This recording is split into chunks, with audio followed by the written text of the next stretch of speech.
Hello, podcast listeners. We know podcasts are a great way to catch up on a program that you may have missed on KSJE, and it's provided as a free service of this radio station. But, you know, KSJE is now listener-supported, and so while you enjoy this podcast, we hope that you'll also take some time to join KSJE. Become a member today. It's quite easy to do. Just go to our website at ksje.com/support and pick the level of support that best matches your budget. Thanks again for listening. Here's your podcast. Visual Radio studio to talk about his books. Ron Price is back with me here in the studio. Ron, welcome back. Thanks, Scott. It's always good to be with you. I appreciate the opportunity. Well, it's good to be with you, too. And for folks who maybe are avid radio listeners, they may think, well, Ron was just on the radio not too long ago. What's he doing back with Scott? Well, the video part of that interview went into who knows where. Who knows where. So we wanted to have you back in order to do the video part of the program and get it on our social media and then let folks know what we're talking about here. So that's why you're back. It's not because I'm the best guest you've had since, well, that's another reason. Sliced bread, of course, right. Exactly. Sorry. We call you the bagel guest. Yeah, thank you. Thank you. There you go. So welcome back, because I want to talk about your 3 books, and I think I'm going to use the same old joke I used the last time. Is it is 2020, and your book is kind of the Play Nice in Your Sandbox series. In 2020, Ron Price, is there any sand left in the sandbox? That's my joke. That's your from the joke, first. Huh? Forgive me for not laughing, but that hasn't aged well at all. I know that. No, it's been a crazy year. Words. Yes. I'm an author, and yet I have no words to describe what we're going through. What we're going through. No kidding, yep. Right? But I'm tired of certain words, new normal and pivot and other such, but oh well. Here we are. I agree with you. I hear you. So you have written a 3rd book now in the series, and so I want to talk a little bit about that. I want to show people kind of what we're talking about, but we have 3 different books now about playing nice in our sandboxes at home, at work. Yes, not quite the right order, but those 3, yes. Okay. Yeah. 2016, I finally wrote Play Nice in Your Sandbox at Work. Okay. And that was the first one. Somewhat kiddingly, yes. Somewhat kiddingly, but also truthfully say it took 30 years. That's the other one. Yeah. At Work is the... I'm gonna go back here, and then I'll find it, and then I'll... Took me 30 years to write that book, Scott. 28 and a half wanting to write a book. Okay. And by the way, a lot of your listeners know exactly what I'm talking about. True. A bunch of folks want to write a book, and I finally just sat down and did it. Good for you. And then in Would 2018, you call it a labor of love? Much of the time, yes. All right, fair enough. You know what I did, and let me offer this as a tip. I did training for a couple of motels. I said, let me train your staff. Don't pay me. Give me rooms. So they did. And so when I was ready to write, I had compiled all my notes, and I took my electric wok and my laptop and other paraphernalia, and I just hunkered down. Okay. And I'd get up and I'd write, and I'd go have breakfast, I'd come back and I'd write. I'd take a nap, I'd come back and I'd write. And for me... That helped you focus? It helped me focus. Okay. See, some people can come in, I'm going to write 200 words or 500 words today. Scott, I can't do that. I'm too scattered. Wait a minute, did I already say that? Or how does that fit with this? And so for me, it's kind of an all or nothing. Well, and you're a busy guy, so isn't your phone going off all the time, and the dog has to go out, and all the other stuff of normal life, right? I get my share of robocalls, yes. Yeah. Thank you for reminding me. Okay, all right. But there you go. So, Play Nice in Your Sandbox at Work. 2016. There you go. And followed that up in 2018. Right. With Play Nice in Your Sandbox at Home. Okay. And both of these are very similar in style. I used to write a column for the Daily Times. 5 years I wrote a column every Sunday. And kids, ask your grandparents what a column is in a really, newspaper. That's right, or a newspaper, there you go. Right. But what I did finally was take those columns, and it's called repurpose them. I had to edit them for book format, obviously. But the chapters are really short, really quick hitters, and every chapter has a chapter challenge. All right, now that you've gotten this tip, this tool, tip, technique, what have you, what are you going to do about it? Well, here's my idea. How do you put it into practice? How do you put it into practice? Thank Okay. you. Exactly right. I like that. So I self-published those in 2020. Right. I found a hybrid publisher. Okay. Hybrid publisher in that I have to have some skin in the game. I have to agree to buy a certain number of books at $2 over their cost. Well, if I self-publish, it's going to cost me $2 over cost, so it's a wash. But they get it into bookstores, they help with the distributing and so forth, and gave me a lot of assistance too, designed the cover. And so that's Play Nice in Your Sandbox at Church, which just came out November 10th. Okay. So, well, congratulations on that. And, thank you.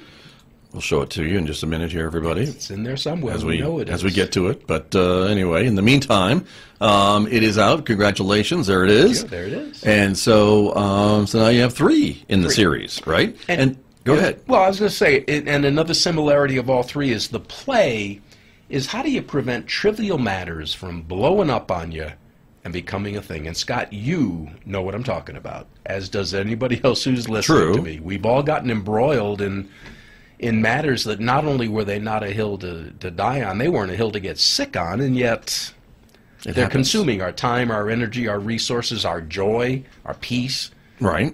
How do you prevent those? How do you stop those from even coming into your life? Not avoiding conflict. That's a bad move most of the time. Right. How do you prevent them? And then the NICE is a 4-step model. How do you resolve significant differences that you are going to have? I'm pointing at you, but let me look at the audience. Well, I'm not on camera. Put me on camera. I'll look at the audience. Just stare them down there. There we go. There you go. You are going to have conflict with significant people with whom you interact on a regular basis, at home, at work, at church. We can't avoid that. We really can't, without causing more problems. And you know why? Ask me why, and I'll tell you. Why can't we avoid that, Because Ron Price? we're imperfect people dealing with other imperfect people. Well, gosh darn it. I know it. I know. Well, at present company, oh, please. Of course. Oh, come on. I could write a book about that. I know. Talking about writing a book, but anyway. No, you're Mr. Know-It-All. Who do you think you're kidding? Right, okay. Sorry. Yes. But seriously, imperfect people are never going to have perfect relationships. By definition, it's just not going to happen. And by trying to make perfect relationships, it probably drives us all crazy. You know, and you probably make the situation worse because you get to be expecting perfection from the other. That's a great point. Right. Yeah. So, interesting. Now, I think I brought up before when we talked about playing nice in your sandbox at church, and usually we think about churches as places where everybody gets along, we want to be a good Christian, we want to be a good neighbor, we want to turn the other cheek. How could there be a problem at church, Ron Price? I'm glad I'm not on camera at the... Oh, now I am. Thank you. I was giving you a headache because your eyes roll back so hard. Yeah. Yes, sir. You know, again, churches are comprised of imperfect people. I've often said that every parking space outside of a church ought to be handicap parking, because we're all messed up in some ways. Now, double handicap for those of us who do have physical limitations and what have you.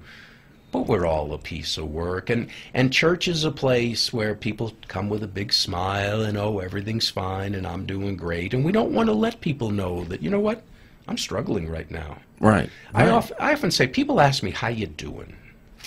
Most people will say, fine. I can't do that. I have one of 2 answers. One is, well, I think I'm doing okay. Why? Have you heard something? Right, right. Or I quote Charles Dickens, it was the best of times, it was the worst of times. And Scott, I'll bet you right now that sums up your life. Some parts of your life right now going really well. Right. Some parts could probably stand some improvement. That's every one of us, every moment of our lives. And, right. And so again, at church, at home, at work, you're going to catch people in a down mood, what have you. They're going to misinterpret something you say, take something the wrong way. And if we're not careful, the fight is on. Right. The fight is on. Yeah. Yikes. A point I want to make is it's always the second person who creates an argument. Now, that might surprise some people. You might want to put a look of surprise on your face, if you would. Please. Right. Yeah. Thank you. I can Very do good. Right. It's always the second person who starts an argument. The first person is going to say or do something they probably shouldn't have done or said. Okay. They probably shouldn't. Right. Now, this is assuming they didn't hit you or cause bodily harm. I mean, come on. We're talking a word said out of anger, perhaps, or a missed appointment, or whatever. I hear you. Okay. If the second person takes that personally, takes offense, and reacts, the fight is on. Now the argument is on. Right. Created by the second person. Interesting. If the second person can somehow stay within themselves and say something like, well, that didn't feel very good. Everything okay with you? Well, there's a guy named Ken Futch. He was our keynote speaker here at the Four Corners Conference a couple of years ago. Right. He likes to respond with, well, that sounded like an attack. Is that how you meant it? But again, in a very neutral tone. Right. He's not screaming at you. He's not, I like that. That sounded like an attack. Is that how you meant it? And the first person's probably going to say, you know what? No, I'm sorry. I shouldn't have said that. conflict's prevented. It dissolves before it has a chance to evolve, if you will. Or they say you got that right, and then you got a bigger problem. Well, then you go to the nice model, which is we gotta resolve it. And that's exactly right. But so many conflicts are because the second person. But you can kind of disable that whole potential explosion right there and then with that response, or something like that response. You can do a Barney Fife. You can nip it in the bud. There you go. Now, most of your listeners are young folks. They won't get that joke. No. That's all right. It's in the paper. Check the newspaper. Yeah, that's right. That's right. There you go. My guest this morning, Ron Price, is here. He is the author of Play Nice in Your Sandbox series. It is at home, at work, and at church. I still have that out of order, don't I? Work was first. Work was first. Work, home, church. Yeah. That's how it is. Yeah. But they're available, and they're now, the latest edition is at church, and that's out now in stores and online and everything, they're all on Amazon, Okay. in Kindle or paperback. Right. Very good. But let me throw in a funny story. Sure. You know, it's funny, when you're an author, people look at you like, whoa. I know. Do you have enough tweed to be an author, Ron Price? Do you know how many people have written books and how many people have written like dozens and dozens of books? My ego is in check. I'm pleased. I'm pleased that I've been able to write books, but it hasn't gotten in my head. But when I wrote my first book at work, actually it started off as a 9-chapter ebook. And I sent it off to a friend of mine, Bill Farrell. Bill and his wife Pam wrote Men Are Like Waffles, Women Are Like Spaghetti. A wonderful book that explains the differences between the genders, and there are a few. Well, sure. I said, Bill, this is my first book. You've written over 50. Would you look it over for me and give me your thoughts? So I sent him the 9-chapter ebook. He gets back to me a week later. He says, Ron, you wrote a book, Play Nice in Your Sandbox at Work, didn't you? I said, well, yeah, Bill, I did. Why do you ask? He said, I just thought it might be nice to say something about the sandbox somewhere in your book. Oh.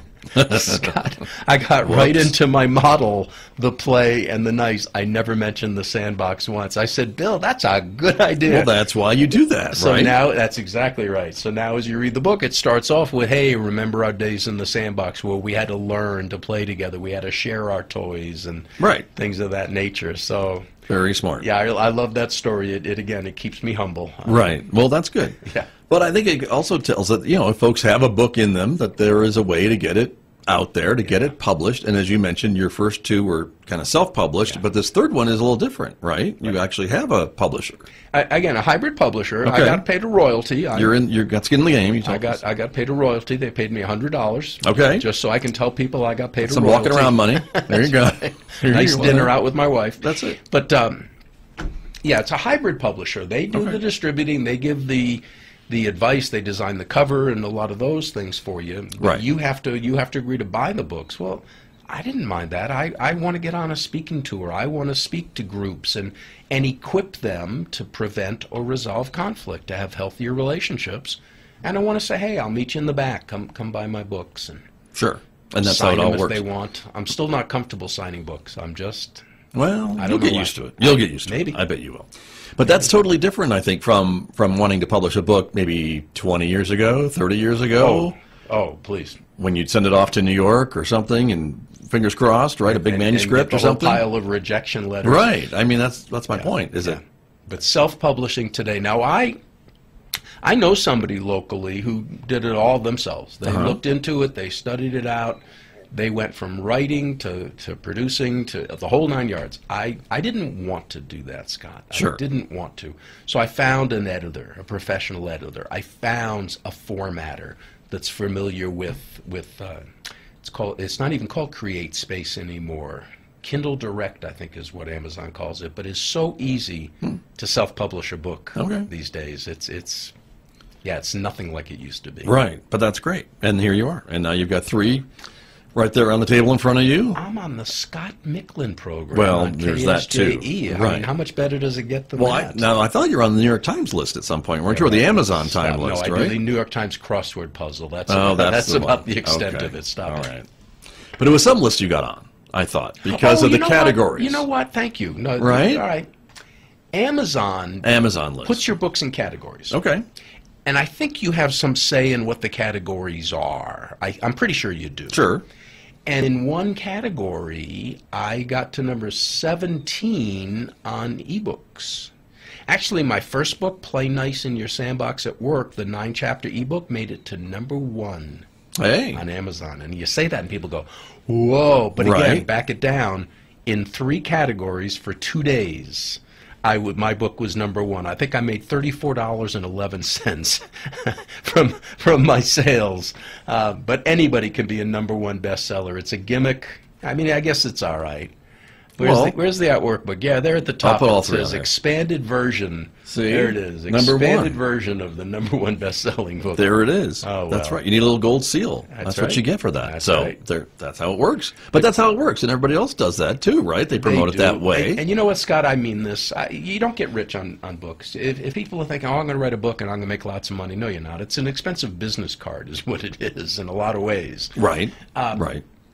But if people are going to read it and apply it, and it's going to help them in their relationships, you know what? I'll sleep well. I'll sleep well knowing I did my part, and that's all. Right. That's all. Well, I'm not St. Ron, don't get me wrong, but I do believe, and I've learned from the best of the best, and that's what I put in the books. Some of it my own, very little. Right. Most of it lessons I've learned elsewhere. Well, I think it's good common sense advice in all these different areas that we find ourselves in, and you mentioned some of these things, how quickly things can spiral out of control if we're not careful. Right, right. And the book is written in such a way that it gives you some short, digestible chapters and little challenges at the end of the chapters to kind of just prove what you just read, or reinforce what you just read. And you know what my best compliment that I've gotten, and I've gotten this from a few people, Ron, I felt like you were just in the living room talking to me. I write in a very conversational style and tongue-in-cheek much of the time. And, right. But yeah, it's not War and Peace or some magnanimous tome or whatever the word is I'm looking for. No, it's easily read, and like I said, it's common sense, and it works really well in all 3. And I mean, none are they're not 5 inches thick, these books. But it's interesting too. Common sense is not always common practice. You've heard that term before. That's true. Most of us know more than we do, at least at times, and at least in relationships. And again, if we're not at our best, look out. Any of us are capable of destroying a long-term relationship and maybe never getting it back. If not, it could take a while, if ever. And that's probably happened to a lot of folks who are watching us and listening to us right now. A little bit about how that happened. And some people probably have relationships that they just wonder what the heck happened. Yep. And it could be something like this that you've talked about in these books. So talk to me a little bit about what's going on now. You've got the one book that's recently published. The others are still available. So they're all 3, and you're going to start maybe, well, if we can gather again, to go out and talk about your book and present some of the information from your book. Is that your goal, these book tours? It is. I hope to put together some small group study materials so folks can come together. I'll have a video of 20 minutes or so, and then I'll have workbooks, worksheets, so they can discuss what it is they just heard and how can they apply it in their own lives. It's not one size fits all. We're all different. Take the principles. Right. How do you want to apply them in your situation, your relationship, in your life? The other time-consuming endeavor that I'm on at the moment is I'm nearly done with a 3-module course. I hired a local videographer, and we've recorded so far 46 videos, each of them about 7 minutes, right around, a little more, a little less, 7 minutes. Okay. We have 20 more to go, and it's called CPR Mastery.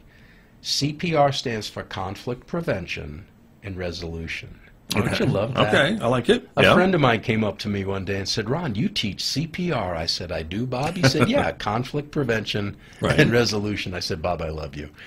Nice. It fits so nicely. It does. So the first module I called Porcupine, Skunks, Customers, and Coworkers, how to deal with difficult people and difficult situations. Okay. And again, 27-minute videos that teach succinct lessons that people can apply.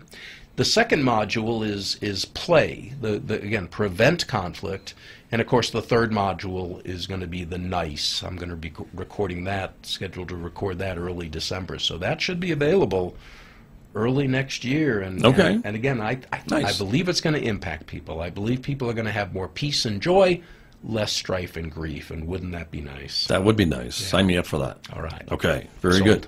And and it's so interesting to me about communication, because we do it all the time. We've done it since we were born almost, right? Learning how to speak or to communicate verbally, non-verbally, what have you. And it can cause so much trouble in almost everyday life. You talked about it here, home, work, and church, for heaven's sakes. Yeah. And a couple of reasons for that. Communication is two ways. Right. And requires speaking and listening. What? Yeah, thank you. What? The speaking, we do relatively well. Oh, yeah. Some people you can't shut them up. The listening, not so much. Right. We confuse listening with hearing. They're not the same. And most of us have never been trained in how to listen well. And if we could do that, if we could listen well, again, so many conflicts could be prevented, never happen, because we're understanding. I love the Covey Habit 5, seek first to understand, then to be understood. Right. Which again goes back to another point you raised earlier. Scott Michlin, something I know about you and about Ron Price and about anybody in our listening or viewing audience, we want to be understood by the important people in our lives. Sure. Now, somebody we don't know, total stranger, it doesn't matter. But somebody we interact with, somebody that matters to us, we want them to understand us. Well, guess what? They want us to understand them. And so what happens in so many situations is you've got two or more people each trying to be understood at the same time, so they're all talking. Nobody's listening. Right. That's called the shoot and reload method of communication. We fire off, and then we pause while the other babbles on about something, but we're not listening. Right. We're reloading so we can fire off again. So common. So frustrating. Right. So damaging to healthy relationships. Right. So we need to learn how to speak well. I cover that, the speaker-listener technique, or the love talk, listen, understand, validate. But we really need to focus on listening and understanding. I love a quote by Abe Lincoln. Abe Lincoln said a lot of wise things. One was, he said, "I don't like that man. I must get to know him better." Isn't that a great quote? I don't like that man. I must get to know him better. And the only way I know how to get to know somebody is to listen to them as they tell you who they are and what they're concerned about and how they feel about various matters and so forth. Right. And usually, if some of these misunderstandings get resolved, that's usually what it's all about, right? Is it's a person either hasn't listened or has misunderstood what they thought they heard that they didn't really hear. Right, right. And oftentimes when you do go through a situation like that, you can come out stronger. Hey, we took a hit to our relationship, but look at this, we worked through it. Now we're better prepared for the next time it happens, and relationships can be strengthened through conflict handled well or wrecked irrevocably through conflict handled poorly. Right. So let me ask you some free advice, if you will. Go for it. If we are talking to somebody and they're not listening, and they're just reloading and they're just coming back at you, how can we get out of that pattern? To take a break, walk away, come back? If I'm at my best, you know what? They have a need to speak. I'll let them go. Let them go. Right, Don't focus on me. Oh, they're wasting my time. Oh, they're not letting me talk. Oh, you know what? They must have a need right now. And again, I'm not St. Ron. I'm not Mr. Perfect. But you know what, Scott? And you know what I'm talking about. Sure. You try to treat people the way you want to be treated yourself. Right. You try to treat people the way they want to be treated. That's the kind of world we're in. If we could do more of that, we'd have less of the conflict that we see. So you've been with somebody that hijacked your conversation. You started talking about a vacation somewhere, and you were all excited, and the next thing you know, you're talking about when they went to that place. Right. Come on. We've all experienced that. Right. And you know what? I've gotten, as I've matured some, I've gotten to where I say, oh, you know what? Tell me more. Tell me more about your vacation. You obviously don't want to listen. You don't want to listen to mine. Okay, I'm not going to force you to. But you don't say that to the person. I don't say that to them. No. I don't. I get involved. But you understand that. That's the reality of the situation. I get involved in their vacation. They want to talk about it. Then you know what? I'm going to listen. I'm investing in that person right then. It's not, again, it's not huge. It doesn't cost me anything. A little bit of time maybe. And I probably will learn something. Sure. True. So, and that's being a good listener too. Being a good listener, which I always need to practice. We all need to practice that. I think you're right about that. And so this is information and advice that can help us no matter where we are. Obviously, from the titles of your books. But if you're in a personal relationship or friendship or significant othership or whatever the case may be, or new boss or new employee, all these things, right? The same rules kind of apply, don't they, in most of these situations? Only with people, human beings, and only on days that have a Y in them. Oh, so okay. That's pretty universal, isn't it? Yeah, too? that's right. But here's another point back to your issue. It was in Play Nice in your Sandbox at work that I wrote about hurting people are going to hurt people. Hurting people are going to hurt people. They don't plan it, scheme it.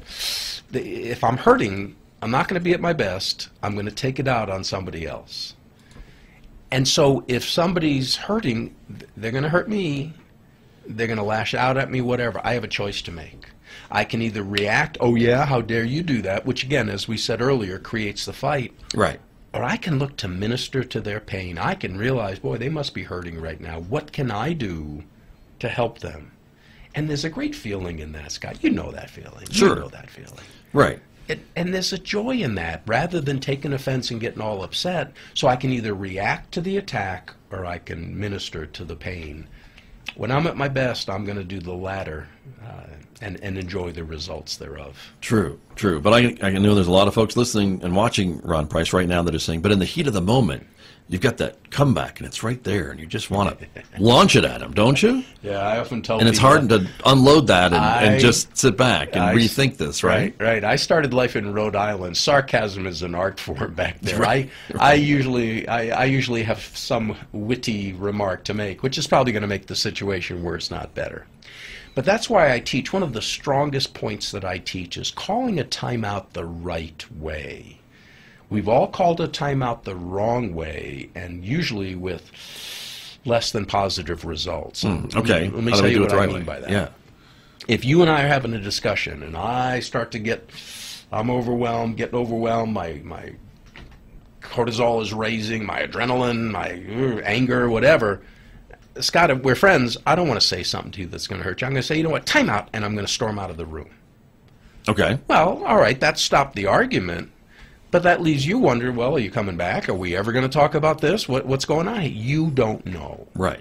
So what I have to do instead is say, you know what, Scott, I can't talk about this right now. Give me an hour. I'll be back in an hour. Or let's get together at 2 o'clock. Let's go for coffee or tea this afternoon. We'll talk about it then.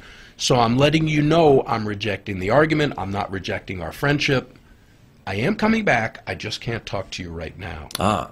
That alone, Scott, I'm telling you, could solve so many issues, because it prevents you from saying something in the heat of the moment. You're spot on. If you who was it?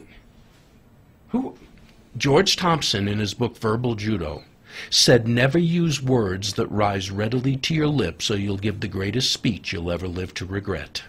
That's very smart. It's very smart. And it's exactly what you were just talking about. That's right. You want to say something in anger, you can't unring a bell, you can't take back words that were spoken in anger. So by using that technique that you just shared with us about saying, I can't talk right now, but giving a time when we do want to reconnect and re-engage, we continue this conversation or argument or whatever you want to call it, that changes kind of the dimension a little bit, doesn't it? And lets the other person know that you're coming back. That you value the relationship, and you don't want to damage it. Right. Yeah. Now here, let me give you a shortcut to that. I wrote a post. In fact, I wrote about it at church.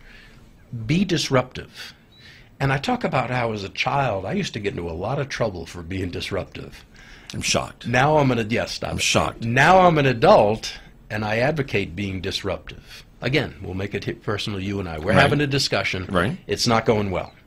Temperature's rising, tone of voice is rising, agitation's rising.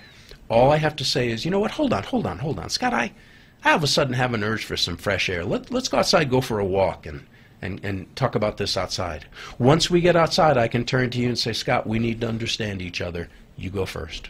Talk to me civilly, please. Talk to me respectfully. Make it easy for me to listen to you, and I will. Right. And then hopefully it's my turn to voice to you. You're having an argument with your teenager. You can just say, you know what, hold on. Man, I all of a sudden want some ice cream. How do if we hop in the car, drive over and get us some ice cream? You're disrupting the negative interaction, the negative cycle of, oh yeah. Right. You get in the car and say, hey, we need to understand each other. Let's have a do-over. You go first. You're buying the ice cream. I'm buying the ice cream. Okay, I was going to say. Okay. That's important. But you see what I'm saying? Right. Well, that certainly changes the tension, too, a little bit. Drops it down a little bit, right? But you have to have the wherewithal to do that. So you have to read the books. That's what the books are for.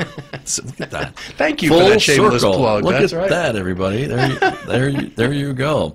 Well, but that is what they're for, right? Is to help in all these situations and to avoid some of these really drop down, drag out arguments and fights that people get into. I mean, you deal with couples all the time, I know, about issues and relationships and things like this. Yeah, I was a mediator for the courts for 29 years. For 29 years, Scott, I put myself between people who were at odds with each other, and if that doesn't tell you I'm a sick man, I don't know what will.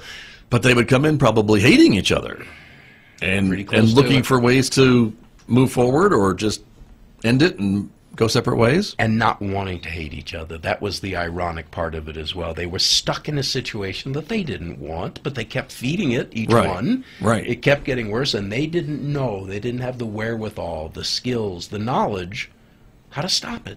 So yeah, sometimes you do need to get to a third party, a mediator or arbitrator to help you resolve your differences. There's no shame in that. Right.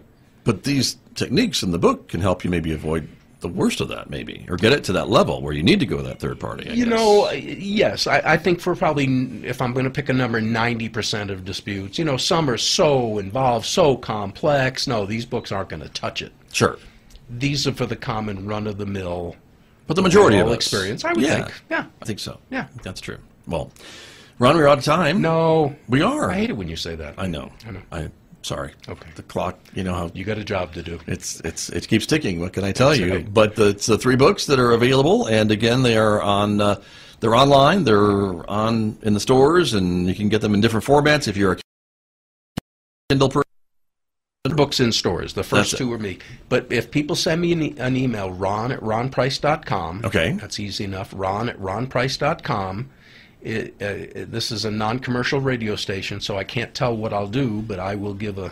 You'll give them more information about I'll give them more these books that we're information talking and a about. deal they can't refuse. Look at that, everybody. Send me an email, ron@ronprice.com. Well, there you go. But they are available, and again, they are full of great advice, just like we've been talking about this morning, and I appreciate you coming on, Ron. Appreciate it. Thanks, Scott. It's always a joy. Good to see you. Ron Price, everyone. He is the author of the Play Nice in Your Sandbox series, my guest here on KSJE.